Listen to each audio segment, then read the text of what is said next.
name is John Ott. I grew up in St. Louis, born in the city, grew up in Kirkwood, moved to St. Charles in '85 when I got married.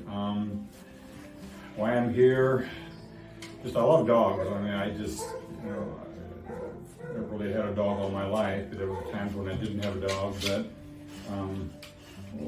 before I came here, I worked for Schnucks in their corporate office for 42 and a half years, and they were building a Humane Society of Missouri facility down the road from where we were, and a friend of mine and I talked about volunteering down there, walking dogs at lunch. That never really happened. But once I retired, I did a few other things, and then I've been here since September of 2017. So when I retired, and thank you, Sugar, I retired in 2015. And I waited a couple years, I did a couple things in between, and I decided that I wanted to do something else with my time. So I thought about going to the Humane Society and volunteering there. Then I called somebody that I knew who had volunteered here, and she talked me into coming here just because she thought it would be a better opportunity for me and could help the dogs more, and it turned out to be the right decision. So I've been here since the end of 2017. Started out walking dogs a couple of days a week. And the longer I'm here, the more involved I get to the point now where I'm here pretty much almost every day of the week, doing one thing or another. I walk dogs, I take dogs out on adventures to the park, at the Home Depot or Lowe's, that kind of place, or just come here to hang out with them. I do a little maintenance work here, just got my fingers in a lot of different things.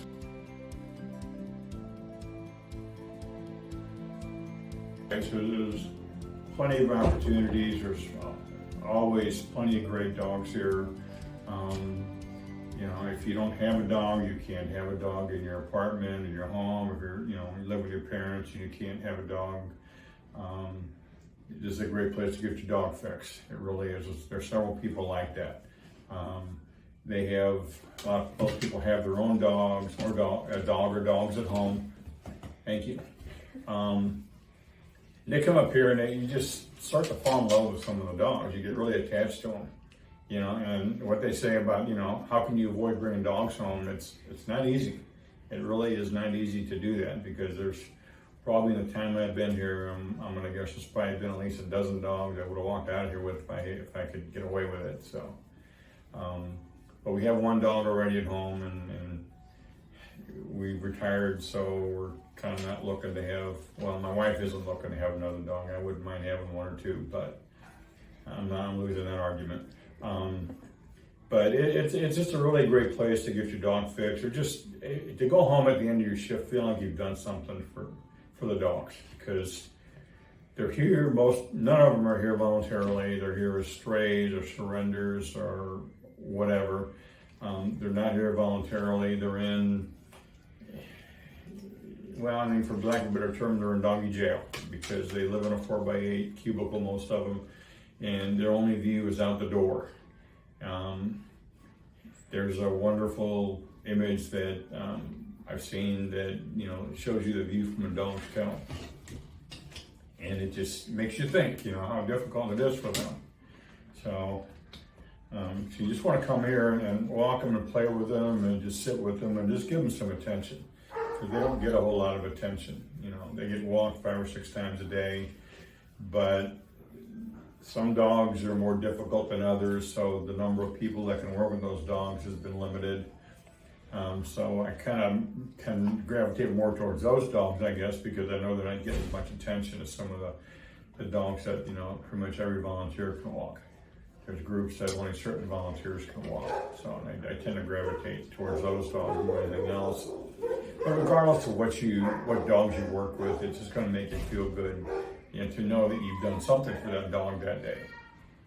Even if it's a little bit, you can take them in the yard, let them run around, you can do a wrestle with them, sit with them in their kennel, brush them, I take some dogs I take for car rides. As simple as that might sound, it's everything to a dog. And this is worse off that. So, it's just a pleasure to be here. It's difficult. There's good days and bad days, and the dogs have good days and bad days. And when you see the dog start to maybe deteriorate in the shelter, it makes you feel kind of bad for them, because there's nothing you can do. There's dogs that have been here for a year or more who just can't seem to find a home because they've got behavioral issues that really put people off. And they're all good dogs. There's no such thing as a bad dog. There are no bad dogs here. They're all good dogs. They just have behavioral issues in some cases that make it hard to get them adopted. I'm convinced they will find a home one day.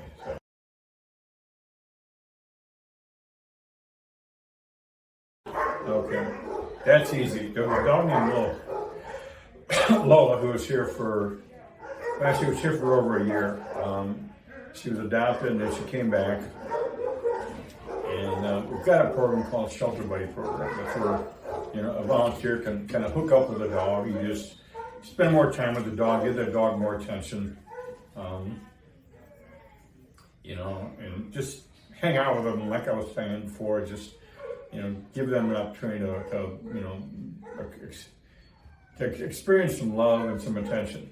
So I hooked up with her, and when she first got back here, she was okay. I mean, she was a little bit leery of men, I was told, so I went in and sat with her, and she growled at me a little bit, and we became friends, and after that it was good.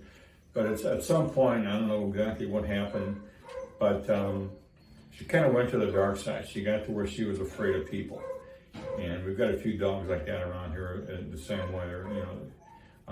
She was just afraid of people, eye contact, that kind of thing. Anybody looking at her or coming towards her, she got very reactive to, growling, and I think she would have bitten if she felt it was necessary to defend herself. I would go sit with her in her kennel, and people would come up to the kennel, and she would go to the doorway and bark at them and growl at them and everything. So I would back away. Several volunteers got to know her, which is good, so they could go and sit with her as well.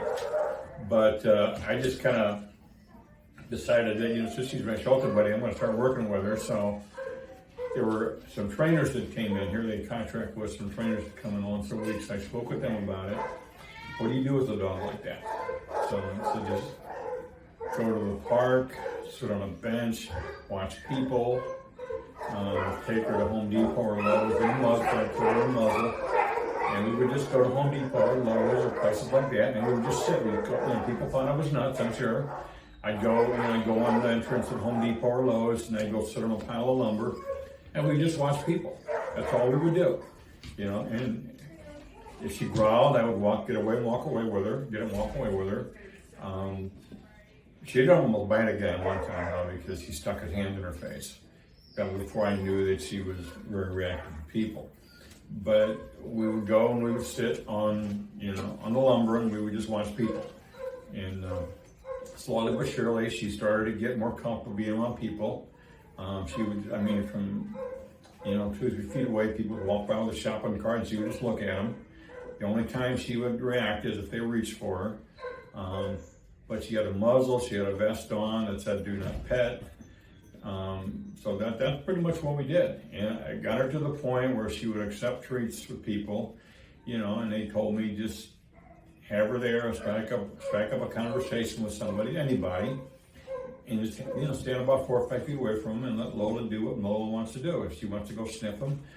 If don't touch her, don't reach for her, don't look at her. And she got to the point where she would take treats from people,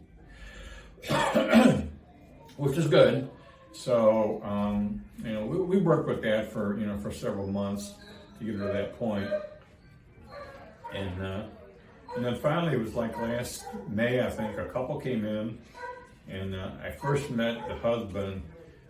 He came in to meet her first, and we're out in one of the side areas, and the assistant manager was showing Lola, and she came out and got me. So I have to go and get some. Can you take care of Lola? And I said, yeah, I'll go out. And I held her while the husband, his name was Brian. And she was reacting to him, but I said, just she'll be fine. Just she's got to get to know you and so get comfortable with you. So it did deter him, and I found they came back 2 or 3 more times, got to know her, and then she finally adopted her. And it's been great. I mean, that's the thing. I feel the best about that story. That I was able to get her to the point where she was an adoptable dog.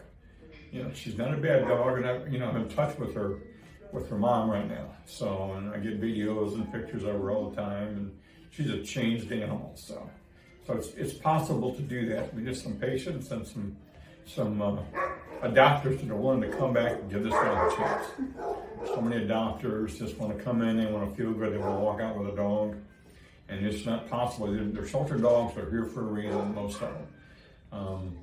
So it made me feel good to know that I worked with her and I got her to that point where she could be adopted, and it's been a great ending for her. So Perfect. that's probably what I feel the best about, that's from my time here. So. Hi, sweetie. You are just so sweet. Aww.